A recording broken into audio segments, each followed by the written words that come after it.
Welcome to Myers Metal Detectors, located in sunny Tampa, Florida, where we sell nothing but fun and adventures, treasure hunting gear, and anything you can imagine for metal detecting. Give us a call, 813-237-1939. Happy hunting and dig deeper.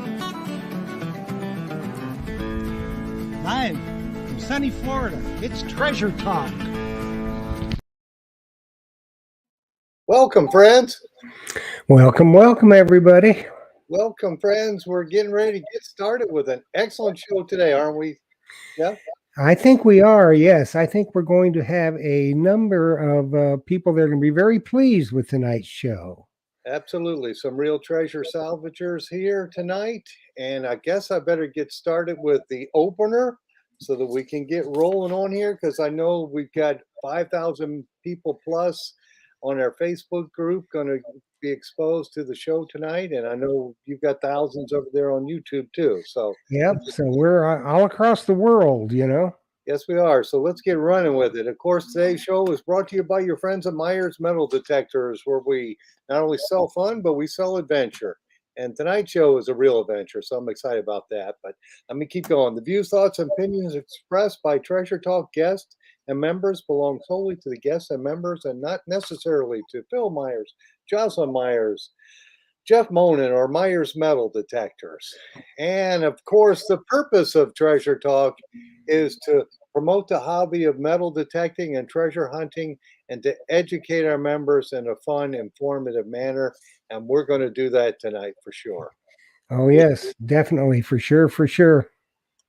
And, you know, folks, before we get started with our guest, I just want to let people know if they're in the market for the new Deus 2 or the Nakamacro Legend. We do have the Nakamacros in stock, and the Deus 2s will be Wednesday, Thursday. We should have some available for sale that weren't pre-purchased. So just holler at me. And of course, with those two detectors, with any of the detectors we sell, you'll need a big scoop and a bunch of accessories. So we have those too. And with that, Jeff, why don't we let me turn it over to you. Okay. Well, you know, folks, Phil has everything. If it's worth having, he's got it. And if he don't have it, you probably don't need it anyway. Don't need it. But he's got it in stock. So if you're anywhere near the Tampa area, just, you know, make an excursion and go in the shop. You will be absolutely amazed at everything the man has in stock. You know, if you've got questions, he's going to be there to help you decide and to guide you.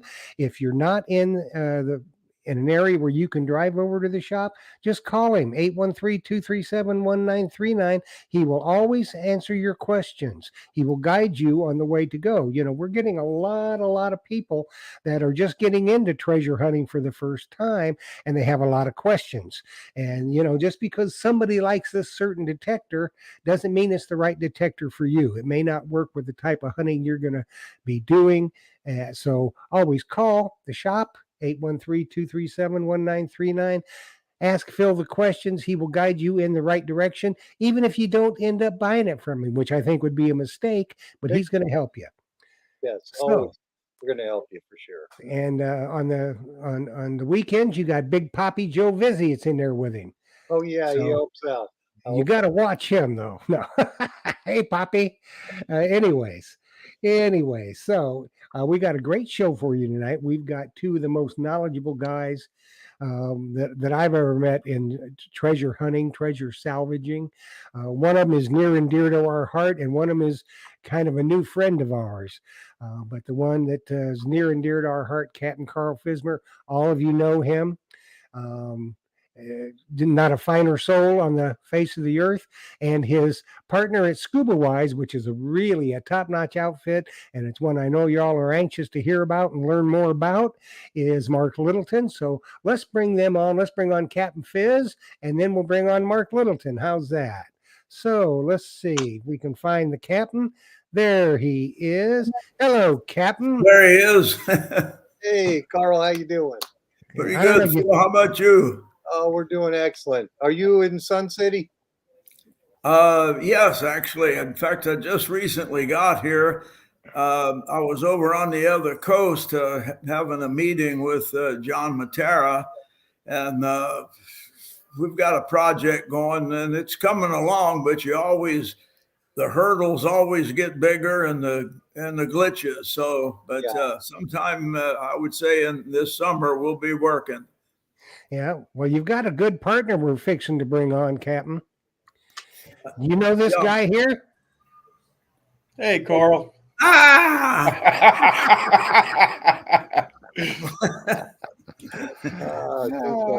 That's funny. Yeah, we call Mark the brains of the outfit. And between Brad and I, well, I'm the good looks, and Brad is the flunky, and Mark's the brains. So as long as everybody knows that, we'll be okay. It's okay. They keep me hidden. Earlier.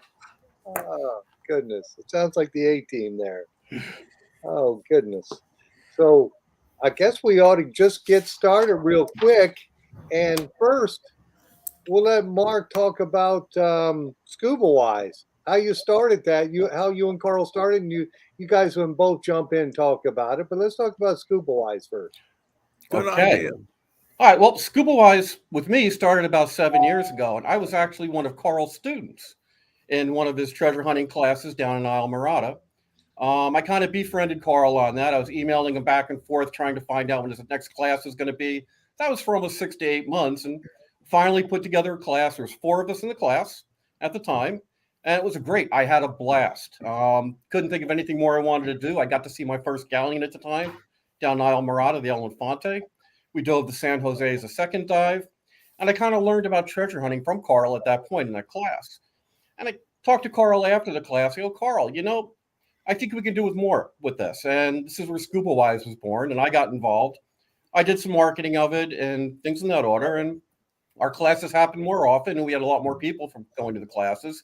We've had people from around the world, and the goal here was to teach them the history of this, the 1733 fleet, which we dove off Isle Morada, and all about treasure hunting. And having Carl with 60 years experience in this industry is immeasurable. It's amazing. So that's how it all started, and we've been doing it ever since. And now we've been doing this since our 7th year. Yep, the 1733 fleet, like we tell everybody, that's where treasure hunting started here in the United States. The first big thing was the 1733 fleet. And of course, that was Art McKee, who was the father of modern day treasure hunting. And I broke in under Art McKee, and I believe I was the last one. Every other treasure hunter always went to Art McKee for help. And I know in my first book, he's right there in the beginning of it. And I'm telling you how I came to meet him and how everything got started. And then it was in 1980, I think, June 1st of June or 1st of July, Art had a heart attack prior to that. Then he was in the hospital, but we talked to him every day on the telephone, and he was going to come down and go treasure hunting with Ronnie Nelson and myself.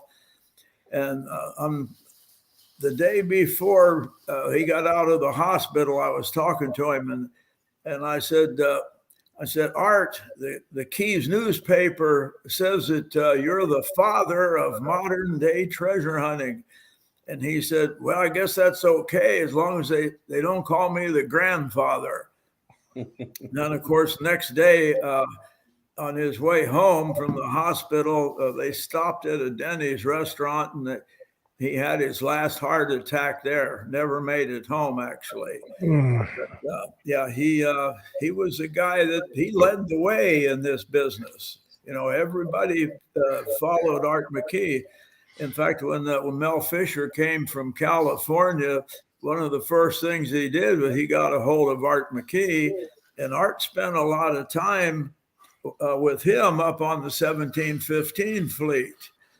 In fact, there was I got that Lifetime Achievement Award. I don't remember what year it was. I think it was 2010.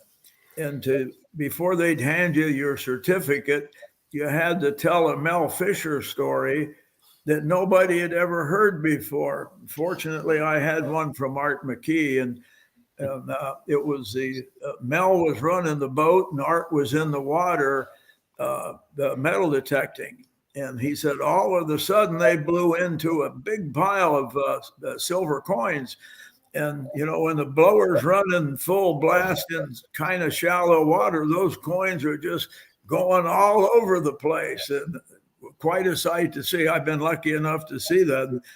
So Art, instead of trying to catch them all or get them all in his bag, he went to the dive ladder and he yelled, Mel, come running to the back of the boat. And Art said, shut her down, Mel, shut her down. So Mel said, what for? And he said, well, there's coins blowing everywhere. And Mel said, are they gold or silver? And Art said, well, they're silver. And Mel said, let them go. That would be about right, wouldn't it? Oh, yeah, it sure was. Yeah, I don't think I would let the silver coins go. No, well, believe me, I never did. And I was lucky enough to see a lot of them flying through the water, but we never left any place in a hurry. And I just don't quite know how to say this, but every time when I was working with Jack Haskins, every time one of their boats would pick up and leave, we'd run over there because they had the big ones and they were blowing the big holes. We had the small one. And Jack Haskins and I would immediately jump in the hole they had just left. And we always found extra coins laying around that way. Never told anybody that because I didn't want them to stop picking up too early and leaving. Well, sometimes, Captain, when they're done, they're done. They're going to go. That's right. But it's a good thing you were there to save that history. Well, I'll tell you another good thing is when Mark came along, and I was never much for business wise because I don't know, it just never was. But Mark is the one that told me. He said, a little organization here and things could get a lot better. And I said, okay, start organizing. And he did. And I don't know how many classes how many people have we run through? Did you count them? We've quite a few hundred, I would say. Yeah, over the last 7 years, a lot. And we get them from all over the world. We've had them from Australia, Germany, France that have come in, Canada, of course. So the Australian, I email the Australian people quite a bit, but I'd had a lot of friends in Australia to begin with. And nice young couple. And they say they're coming back. Good. Yes. And the part about this is we make a lot of friends. Almost every student that we've had either comes back or we stay in contact with one way or another. We build friendships out of this. Like I said before, this is about the friendships you make and people you meet along the way. And it's been a blast. Yeah. You remember Amy, the school teacher? Yes, I do. Yeah. She called me today. I was over on the other coast driving back and she called me, just wanted to see how it was going. And said, when's your next class? And I said, well, that virus kind of kicked us in the butt, but I think Mark's working on setting some times up. Yep. So I think she wants to go again, which we have one guy that's been back 3 times. I think his dad was that Border Patrol agent from El Paso, Texas. Mm-hmm. You remember them? And yes. That was he went out with us 3 times and brought his dad the 3rd time. His dad, who had just retired as a Border Patrol agent. Yep. I always remember these funny little things because his father asked me. He said, Captain Fizz, if I find a coin, can I have it? And I said, just don't talk about it. So it was rough that day too, because his son got seasick and Brad helped him back to the boat. Yeah. And then I went to the boat and Brad went out again with his dad for the 2nd time. And I'm standing there watching for their bubbles and all of a sudden the father pops up out of the water, and he's holding something in his hand, and he's yelling, "I found a coin! I found a coin!" And I'm looking around for the Marine Patrol, saying, "Oh, gee, where's it?" We're in trouble. So, and he sees me. Now he swims on the surface over to the boat, holding his hand out of the water, and he hands it up to me, and he said, "It is a coin, isn't it, Captain Fizz?" And I'm looking at it, and I said, "Yes, sir, it's a coin, all right. But I think when you clean it, you're going to find a picture of President Lincoln on there." Yep. Yeah, Yep. it was. And the last thing he said to me going away was, Uh-oh, did we lose Carl? Looks like he froze up. Yeah, he might have to text. There he is. So "What happened there? I think you just froze up a little bit, Carl. To do what?" You're good. Your computer just froze up. It ain't no biggie. yeah, we'll just keep going. So Mark, when is your next class? It's June 11th is going to be our next class, and this is going to be a good one.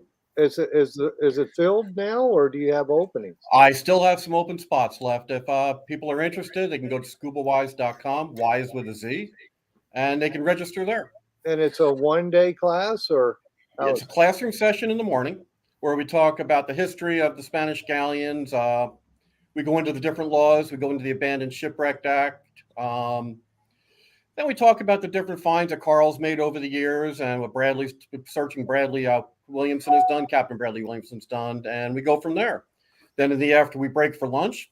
The afternoon, we meet up at Captain Slate's Dive Adventures, and we take our classroom out to sea at that point, where we take it out to 2 Spanish galleon locations, the El Infante and the San Jose. We take the divers out. We show them around the bottom. We do a little game with them at the 15-foot wreck, which is the El Infante. Right from the surface, we tell them to find the galleon. Okay, almost everybody, 90% of the time, can never find it until they realize it's spread out over a whole football field. Yeah. Okay, then they see the beams, they see the ballast stones, and they're like, "Oh my God, you're right, there it is." And as we're pointing things out to them, and it's a blast. It's a real blast. I do the photography underwater, so I do photos of everybody diving. And after we're done with that first dive, we go over to the second site, which is normally the cannon wreck. And that's at 30 foot deep. And what that is I would say about a 10-foot cannon coral coming out of about an 8-foot coral head. About that? Yeah, well, it's actually that measures something like 11 feet and 8 inches. Okay. I had one in a preservation tank for like 5 years. Finally ended up selling it in the preservation tank. Those were the big guns. They just refer to them as 12 feet, but they're really shorter than that. Well, Mark, how many people are in your classes, each class, for a full class? Anywhere from 20 to 24, depending on which boat we can get at Captain Slate's. Okay, is what we get. There are 3 of us on the boat. There's Captain Fizz on the boat, Captain Bradley Williamson, and myself. I also act as a dive master on the boat. I'm a PADI dive master, so we're well covered. And Captain Slate's also has their own dive master on the boat. Okay, well, that's good to have, double protection, let's say. Oh, absolutely. And then as far as knowledge, you got Captain Fizz on there, so what else do you need, Oh, he's a wealth of it. He said, "We need for you to shut up sometimes."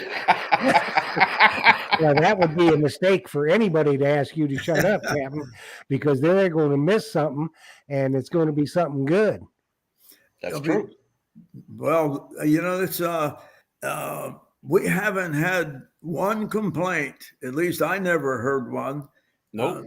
And with the 3 of us there, if somebody wasn't happy about, but they complain of when the weather's bad, but there's nothing we can do about it. Most of the time, hey, we're in the Florida Keys, and most of the time it's great. But there has been a few times when we said, "Boy, this," and even a lot of times we have a few people getting sick now and then.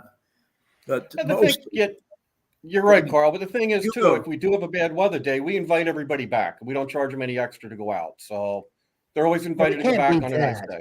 No, you can't beat that, Mark. I mean, and here's the thing. This is, for 99% of the people that take your class, this is on their bucket list. This is something that they'll probably never get to do again, and they would never get to dive with a legend like Carl, or be on a boat with a dive master like yourself that knows about treasure hunting and have made the stuff, the finds that you guys have made. I mean, this is just absolutely be the epitome of their treasure hunting and diving career. Like I said, that's how I got my start. It was on my bucket list to do, and I ended up in Carl's class, and we took it from there. Yeah, what you're saying is true. If it's on their bucket list, folks are going to want to do that. And I've got a question. Speaking of that, this is from Tom Becker. He's asking, how much is the class, and do you have to be dive certified? That's a good question. Okay, they visit scubawize.com. All the prices are listed there. We have multiple pricing structures, so you can take a look and see what the prices are right on Scuba Wize. Do you have to be dive certified? No, we take snorkelers also on the boat. So this is the Florida Keys. The water's gin clear, so you're going to be able to see everything. Even the 30-foot one, you're going to see the cannon from the surface. And if we have snorkelers in the water, Captain Brad will be snorkeling with them on top. He'll be with them in the water, showing them where everything is, and it's a blast. It really is. So, well, I've been to the Keys a number of times, and the water is crystal clear. I mean, we be out, on Tennessee Reef, let's say, off, I think it's Tennessee Reef. It's off of Isla Mirada, or Sombrero Reef, one of the two, and you're in 35, 40 foot of water, and you can see everything down in the bottom. So the water is crystal clear. Absolutely. And then the other question I had was, what do you guys think of the of those tank-free dive systems like Nemo? A hookah's okay. When they become battery operated and you're out in the ocean, I'm sorry, that's not for me. Now, like we do on a boat called the Pandion, we have a hookah system on it, but it's a Brownie hookah system that's actually mounted on the boat with 100-foot hoses going off into the water. The Nemo system, I can't speak for it because I've never used it. But that's just not something that doesn't appeal to me. Right, because you couldn't go for, I think the Nemo batteries are an hour and a half. Now and it's only 10 feet, because I have customers who use it in areas. Right. So it wouldn't work for your diving, salvage diving. But I bet you that would be fun in the springs, doing the springs and things in that order. Out in your area, I know, or in Ocala area, it'd be great out there. Yeah, I mean, just for off the beach, if you're out there and for us treasure hunters that don't dive, get out 10 feet or so, and then, they've got the Nomad, which now I think goes down to 45 feet, and I think that is from Brownies. His dad owns the Brownies, I believe. Okay. Yeah. I just drove through Ocala just a little while ago. I took Route 44, comes from all the way over to the West Coast, all the way to the East Coast. And I drove on I-4 when I went over there a few days ago. It normally takes a couple hours. It took 5.5 hours for me to get on Interstate 4. And I'm never going to do that again. If I ever get on Interstate 4, I think I'm going to open a vein. That's probably a good idea, Carl, because I-4 it's almost as bad as I-75. I-75 wasn't bad today. Coming north, it was crowded, but I was headed south. Yeah, it's just I hate I-4, and so do a lot of people down there that in that general area hate I-4. Yeah, you're talking to one now, and I don't hate anything in the universe except I-4. That's enough. That's all you need. Yeah. Yeah, I-4 can be good if there's no traffic, but it's really bad when the traffic gets bad. It's just that's for 45 minutes from 2 o'clock in the morning to 2:45. Yeah, the rest of the time there's traffic. I asked the computer this morning how long on I-4, and it said 12 hours. It was pretty accurate. Yes, I got on 44, and it wasn't bad. It wasn't bad at all. Almost pleasant. Yeah, it's not bad over there. Um, now, do they make when they come down to your classes, Mark? Let's say if somebody from Canada was coming down. I know Allison Walker has been to your class. She wants to come back. But Absolutely. do they make their own hotel reservations and stuff? They Or do you make have their own. places for them? They do make their own reservations. A lot of times people ask me for recommendations and that. And my always key recommendation is the Creekside Inn, which is right next to Captain Slate's. And the reason I recommend it, well, it's got a pool there. It's got a tiki bar there. It's right on the water. And you don't have to worry about parking at Captain Slate's because it's parking like it's very tight at 1 o'clock in the afternoon when we go out on the boat. So that's why I recommend that. There's a whole bunch of good places to stay, though. Mm-hmm. Yeah, there's a lot of really nice places to stay There down are. in Isla Morada, and as far as finding places to eat, they're all pretty good, and they're all got good seafood. That's Just right. ask Carl where. Just ask Carl where to eat. He takes me every place down there. They're really good. He has a nice Italian place that I go to. Yeah, there's lots of them. I Yep. usually just end up with chicken wings and beer, but that's my favorite, I guess. Well, there ain't nothing wrong with that. I No. like it as long as the beer's Modelo. That's right. All righty. Well, let's get back to some questions here. Now, Mark, you're run. I guess are you the captain on the Pandion, the 1715? Well, actually, Brandy Williamson's the captain. I'm the captain. Carl is the captain. I mean, he's the man in charge no matter what. Okay. So it's kind of a three-way job. Let's put it that way. But Okay. the man in charge is Carl. Okay. And when did you guys start working on with that boat? Carl, when would you say the Pandion we started with that? About 4 years ago? I guess it was. And then a few minutes ago, you said, was it 7 years ago? Scuba Wize has been in business for 7 years now. When you first came down, was that Yes. 7? That was about 7 years ago when I first took the class. Yeah. And that's when we started. We're getting old. Yeah, I know. My wife keeps telling me the same thing. Somebody they said, man, I just said, oh, 3-4 years ago. Time's flying by, but yes. We had the Pandion for 4 years, but that first one, unfortunately, we had to get a new engine put in it. And then, unfortunately, the new engine crapped out. I normally change the oil myself. It's just like not that big a job, but I tore the muscles out of actually both shoulders, and I just didn't want to do it. And so I let the marina change the oil where we're at. And the guy was a pretty good mechanic. Everybody at the marina said he'd been there 25 years. And they gave him the wrong filter when he went to the store to get the filter, and so the wrong filter didn't work, and I had the boat out about to where where he hit the intercoastal coming out of that marina, and boy, she just let go right then, and yeah, the oil filter was about 1/4 of an inch short, and you got about 100 yards past the end of the dock, and it blew. So Carl got on it blew. Well, you're lucky that it didn't last much longer than that to get out, At least it wasn't in the inlet. Yeah, that's for sure. That's for sure, because you get the tides rushing down there, and it's not safe in the inlets when you don't have any power. Yeah, Fort Pierce is not good that way. That's for sure. That's for sure. And unfortunately, after that, it took about a year to get her back in shape, get a new motor put in it, and so we lost the season.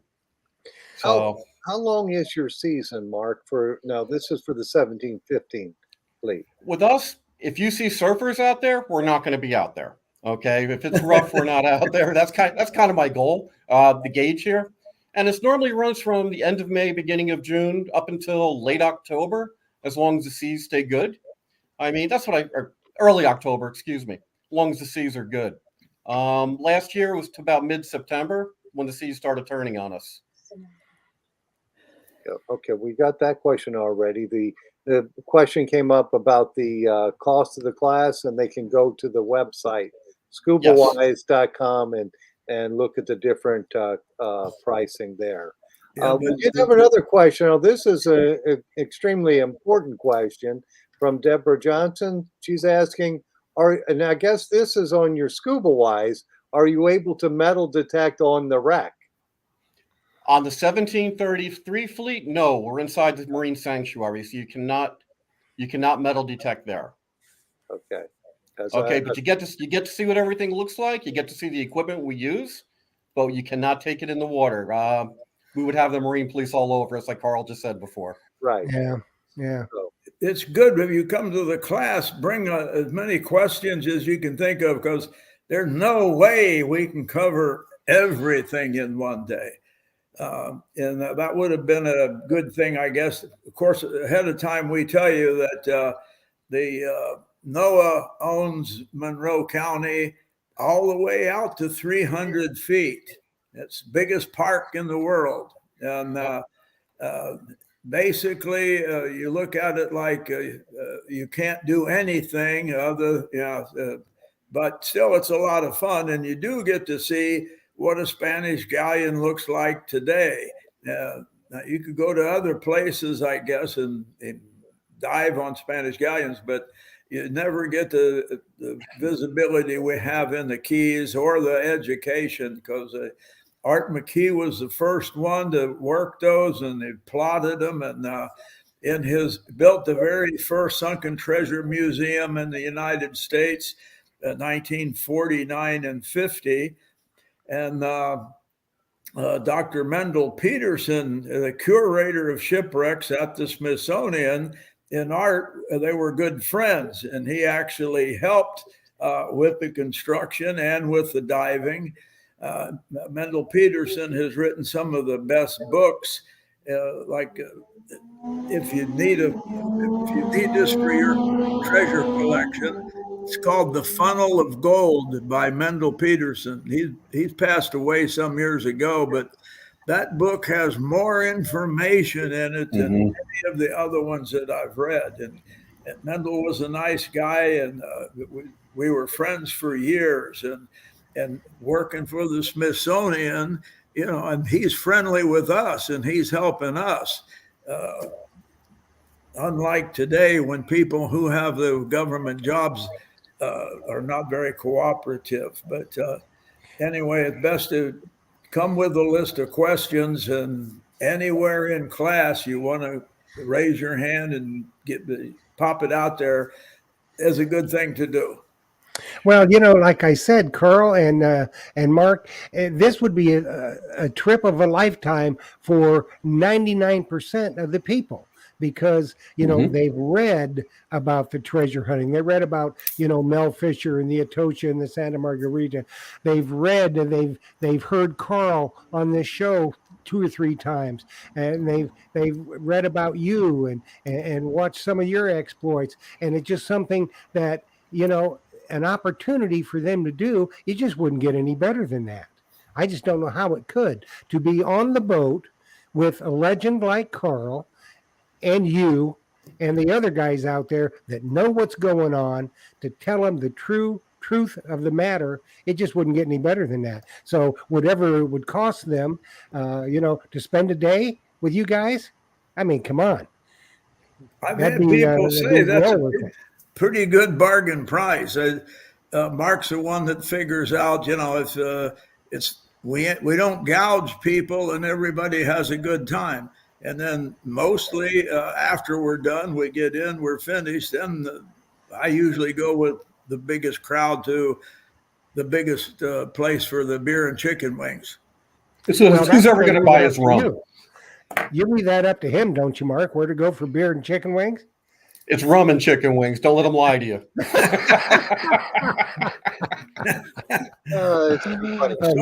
Wings, they don't get much better than that, I tell you. All you have to do is ask Allison Walker. She'll tell you the truth. I promise. What a sweetheart she is. I'm not kidding. She brought us a bottle of rum when she came to the class and everything. and it's we all drank it right away, and then we couldn't go diving because we were too drunk. I didn't think you even drank rum, Captain.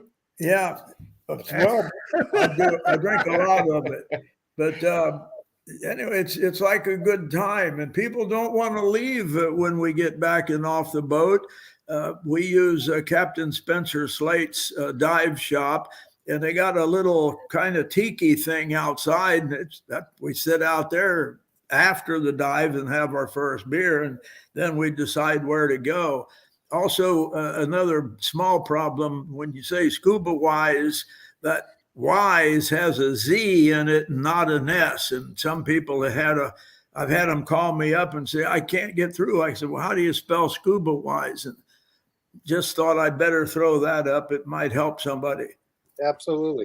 Now, We Carl, have all the information up on our Facebook group page. So, yes. they know how to get a hold of you. And Mark, please feel free to post anything on our group Facebook page. Thank you. Yeah, especially- Let people know. And, and anybody out there, if you are going to take the Scuba Wize class, which I highly recommend that you do, let them know that you saw them on Treasure Talk. So that they kind of know, where some of their clientele is coming from. Well, I'll say it right here. If anybody says it's from Treasure Talk, we'll give them a 15% discount right off the top. Have them email me, and I'll send them I will send them a special invoice with 15%. You guys can't beat that. Now, thank you very much, Mark. I appreciate See that. Absolutely. Carl, you too. I'll buy them the first beer. People Just talk make about sure our it's a Modelo.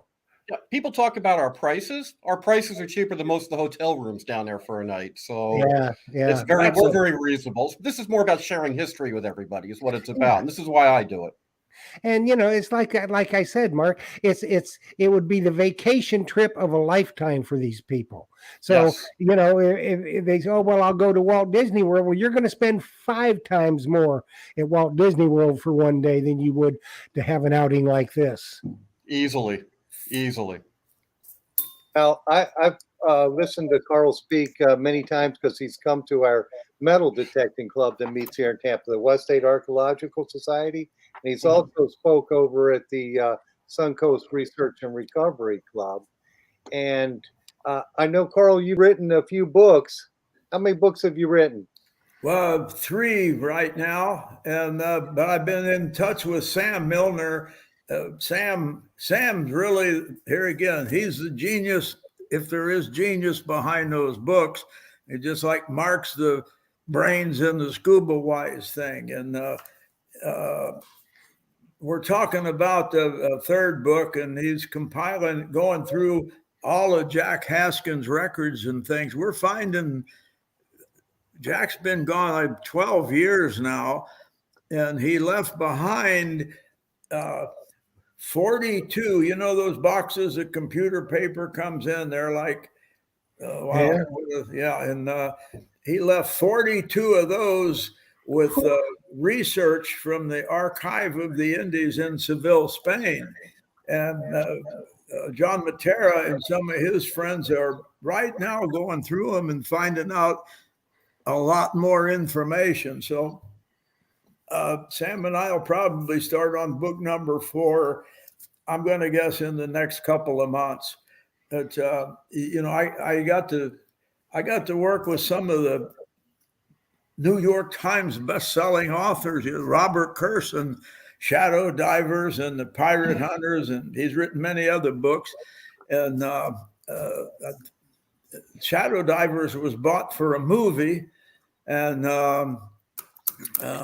Randy Wayne White has been a friend of mine. I knew Randy when he was poor, and he's been selling millions of books since. Great author. Yeah, he had me in the last story of who's his big hero? Doc Ford. Yeah, Doc Ford. And Doc Ford has 25 novels out already. James Bond only had something like 21. So anyway, I'll get to be in the next one where I get to kick Doc Ford's butt and straighten him out a little bit. And I said, well, I'm not going to tell the fans I won't hurt him, but he'll be a better man in the next book. That's right. Just take his glasses off and you can slap him around and call him Shirley. That's right. Yeah, Randy's a heck of a nice guy. He's just built a new restaurant bar up in the St. Pete area. It's only a 15-minute drive from here, and Yeah. yeah, And he's the one down in Fort Myers is a really good one. yeah. I've been in it. He still has his old home there on Sanibel Island, but he's still just an old country boy. That money hasn't changed him much. And then I got to meet and dive with Sir Arthur C. Clarke, 2001: A Space Odyssey. And Arthur Clarke has sold over, he won every award in writing, nominated for Academy Award, nominated for the Nobel Prize, sold over 500 million books. And so I started writing, and by this time I've sold over 500 books. So I like to think I'm kind of on the same plane with, no, I don't. But yeah, so I don't know what to say about that. Well, it's okay. Clive Cussler paid me $2,500 to take him and the head of Numa diving on the 1715 fleet. But great guy, nice guy. He did famous for the Hunley, the Civil War submarine up in Charleston. And I found a book, hardbound book called The Book of Old Submarines at a yard sale, 25 cents. It was a big hardbound book. I said, I wonder if the Hunley's in here. So I looked it up, and sure enough, it's 4 pages with drawings and everything. And since he was a customer of mine, I had his home address, so I mailed it to him. And a week later, he called me up, and he said, Carl, I thought I had every scrap of information on the Hunley. I didn't have that, and I'm going to pay you for it. And I said, well, Mr. Cussler, it's only a quarter. And he said, well, I owe you a favor. And I said, I want a part in the movie, because it was just Sahara was getting going. And he said, well, I think I can get you a walk on. And I said, walk on my butt. I want to play Dirk Pitt. He must have laughed for 20 minutes. Yeah, well, if you get to play Dirk Pitt, Captain, you better get Mark so he can play Giordano. Sure he can. Sure. But there's not going to be any more Dirk Pitt movies. Mr. Cussler was real upset at what he should have been. I was upset. That book was light years better than the movie. But anyway, that often is the case. Yeah. And I said, I want to play Dirk Pitt. He busted out laughing. And when he got done laughing, he said, you're too short. I said, well, send me my quarterback. And I'm going to jump in here real quick, guys, just to let everybody know it is Scuba Wize with a Z, because I made the mistake that Carl made, and I put the S in and it doesn't go to the right spot. So just a reminder of that. And also had the question come up on the cost of your adventures here, and I'm shocked how cheap it is. So yeah, go to that website and take a look at it. That is just unbelievable. So, like I told you, it's all about teaching people history. yes, and they can do a snorkel event if they're not dive certified. So hey, it's all fun. That's a very inexpensive thing to do when you're on your vacation or your bucket list. Very right.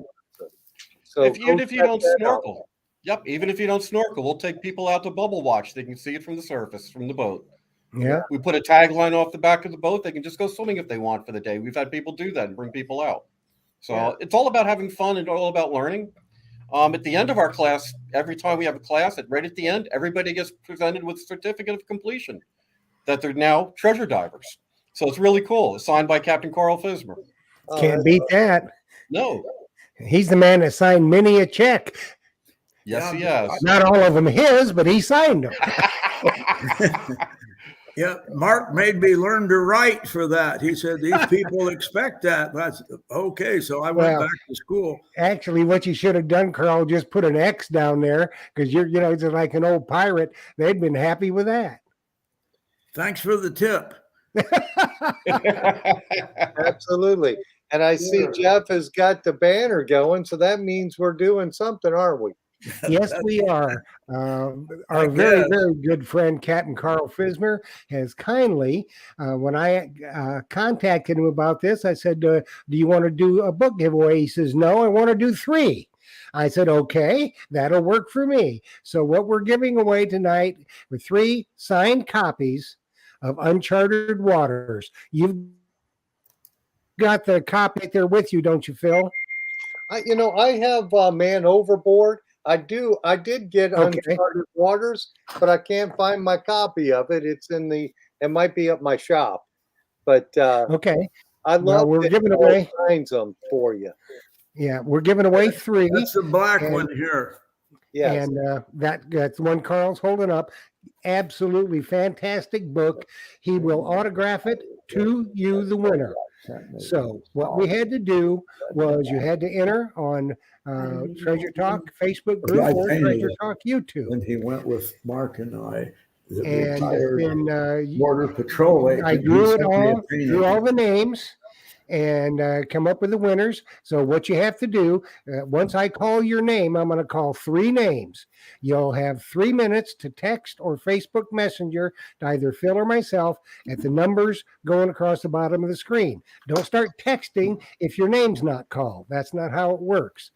Please identify yourself in the text or the messenger with your name and that you are here.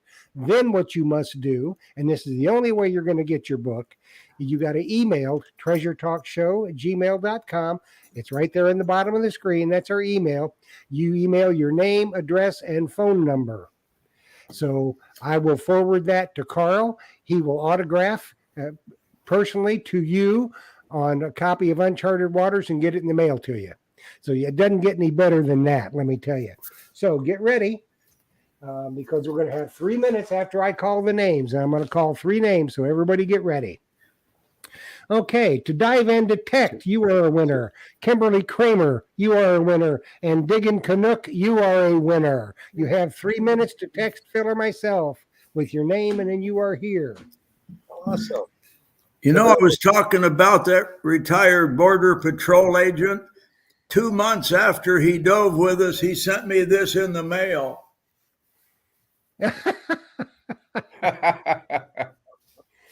Yeah, Did he paint that himself? yeah, he did. When he retired, he took up painting. That's awesome. Well, Awesome. we Well, got a friend of ours, don't we, Phil, that lives in Pittsburgh. Adele, she does some really fine stuff. And she could paint a picture like that on a slate. That would be killer. I think I'll commission one of those from her. Yeah, she did. She did the treasure talk on the slate, and that really looked nice. Yeah, I tell you what she could do. Adele, if you're listening, I think I want to commission one from you with the Scuba Wize logo on a slate. And I want to present it to Carl and Mark. So That would be if awesome. you're Gosh, watching, thanks. get up with me. Yeah. So, do we have any winners yet, Jeff? We've got the Diggin' Canucks. It's a winner. Did you get texted? I'm looking because I heard something ding. no, it doesn't. I think people want to be winners, but they're not the winner yet. Okay, I'm looking for the Dive and Detect and Kimberly Kramer.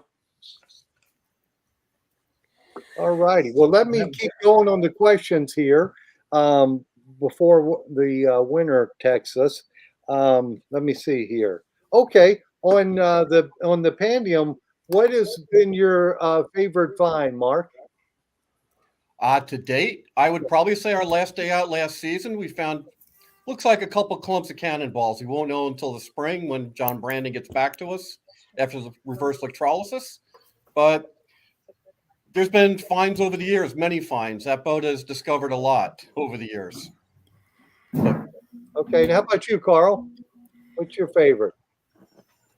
Well, personally, I like the religious artifacts. I've found a lot of crosses and things, and only one intact reliquary, which a reliquary is a relic, and the reliquary is actually the container to hold the relic. There were two hand-carved rosewood crosses in the one I found. And oh, wait a minute, you're going to get to see it. Sitting right next to my case here. Actually, this is the reliquary itself, oval-shaped container, and you can see inside, those are the two hand-carved rosewood crosses inlaid with little pieces of 22-karat gold.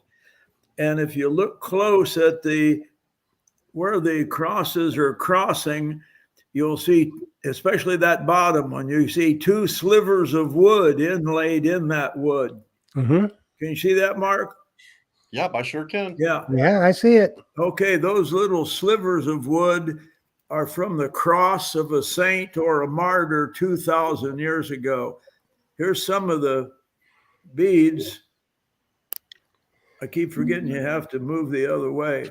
That's how small the beads were, and the crosses are small, but two rosaries intact. And like when St. Peter was crucified, he said, I don't deserve to die like Christ. You crucify me upside down, which they did. And then after he was dead, there's almost a riot going to happen. And them old Romans were pretty smart. They gave St. Peter's cross to the crowd, and they started cutting it up into little pieces so everybody would have one. And in the Middle East, there's not much lumber, and those things were expensive back in those days. So to quell a riot, they figured the cost of the timber was well worth not having to kill everybody at the crucifixion. But Yeah. I'm not saying what I have is from St. Peter, because I don't know. There were two priests on board this ship, and obviously it belonged to one of them.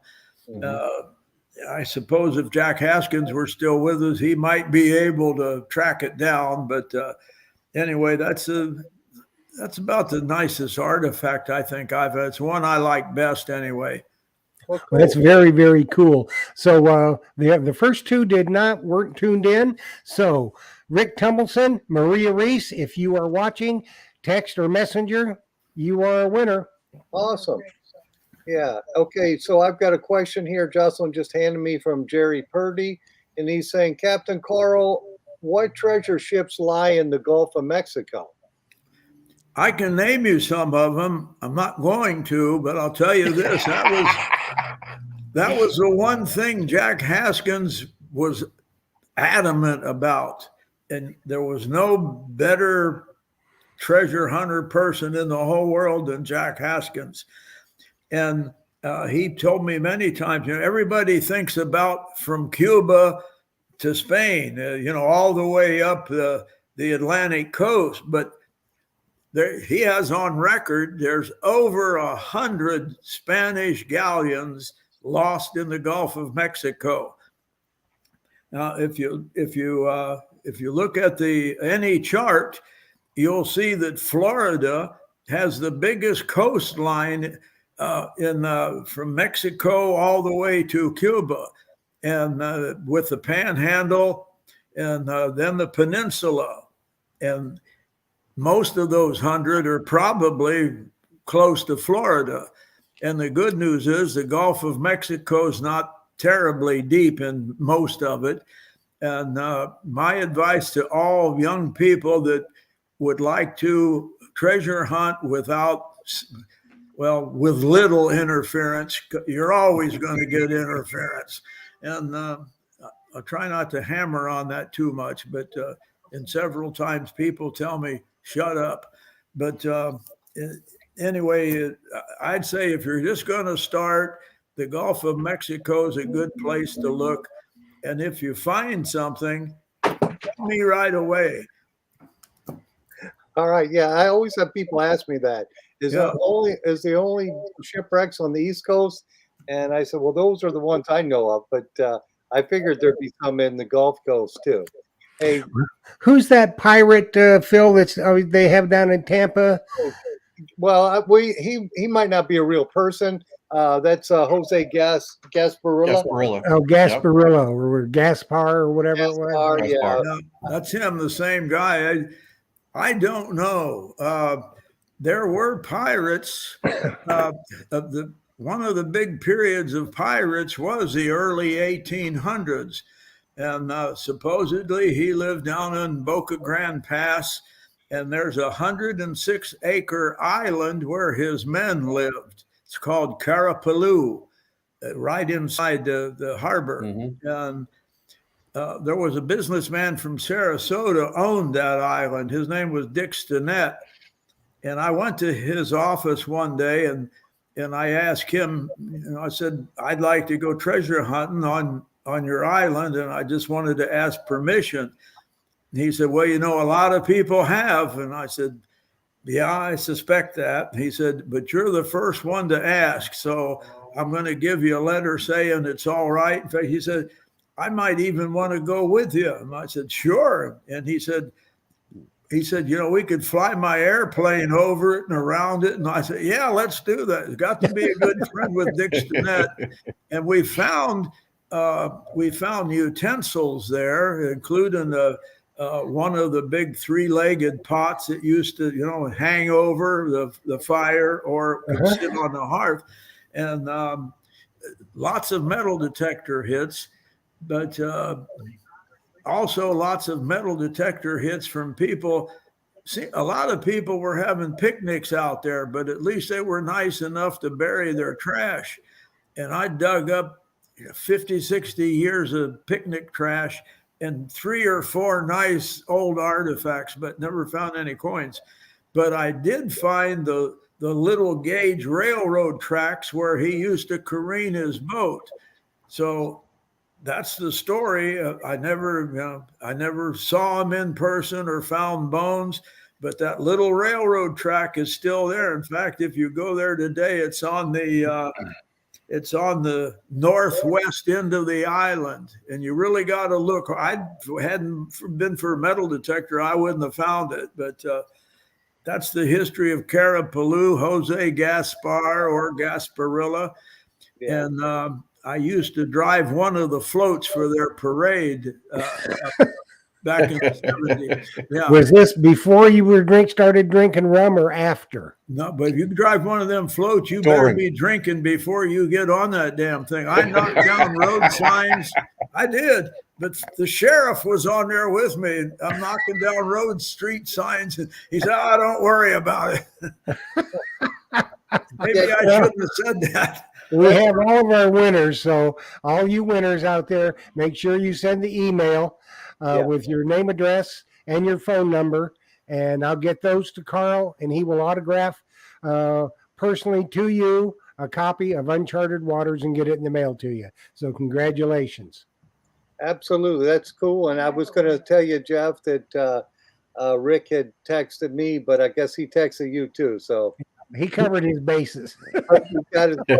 And I wanted to do a quick shout out to a friend here, Robert Ridgway. He said this about my store. Phil's store is like Christmas shopping store. So thank you, Robert Ridgway. And, it is indeed. It is indeed. Because we've got like in the candy store. Yes. If you want to go metal detecting, we've got everything you could possibly need. Any kind of treasure hunting. Just bring your piggy bank because Phil has a hammer. No, bring me gold as Scudos. Yeah, that'll work. That'll work. We'll take them too, for sure. Well, it looks like we're getting to that hour, aren't we, Jeff? Yes, we sure are. And boy, the hour flies by, doesn't it, guys? It does. It goes really fast. And I want to say before we go here and say thank you. Go to the Scuba Wize site if you weren't a winner, and I'm sure Carl will sell you a book here and sign it for you. So you can still buy that if you want that book. because he's got them on there, and I have my copies here. And I want to say thank you to Mark, and More thank than you. welcome. Yeah, thank you to Carl, thank you to Jocelyn, and thank you to Jeff, and thank you to our many members on Facebook. I think we have over 5,000. Isn't that right, Jeff? Yeah, we Wow, do. that was fun. Yeah. Let's Yeah. do it Well, I Enjoyed it. just want you guys to know that the young lady from Pittsburgh, we have a commission for the Scuba Wize logo on slate. Great, thanks. Awesome. Awesome.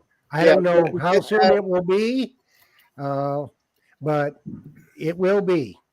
And when you get that, be sure to take a picture and put it on the Treasure Talk Facebook page. So we Yep. And then once you guys get it, we'll get something going where we can present it to you or something. for sure. Sounds great. Sounds awesome. Thank Yeah. you. So thanks, guys, for coming on here to the show with us. Thank you, guys. Our, Yep. our membership really loved you guys. Yes, they Oh, do. anytime. Mark, we can't thank you enough for taking your time, and Captain Fizz for taking your time again, and for the donation of the books. Everybody is always just absolutely enthralled with you guys, and it's our best shows when you guys are here. So we want to say thank you again, Absolutely. and we'll get together again real soon, and we'll get you your Scuba Wize on slate, and you will love it. So thanks, Awesome. guys. And Thank you. We appreciate it. And everybody out there, join us on Thursday night for Treasure Tales.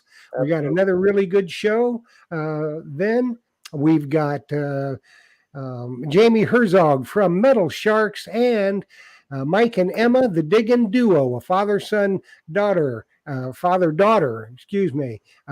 duo that digs together. So we will see you 8 o'clock Thursday night, Treasure Tales. Mark, thank you much. Captain, thank you much. Phil, thank you. Thanks, And guys. everybody, happy Thank hunting. you, everybody. Dig deeper. Thank Dig you. deeper. We'll see you Good guys. night, everybody.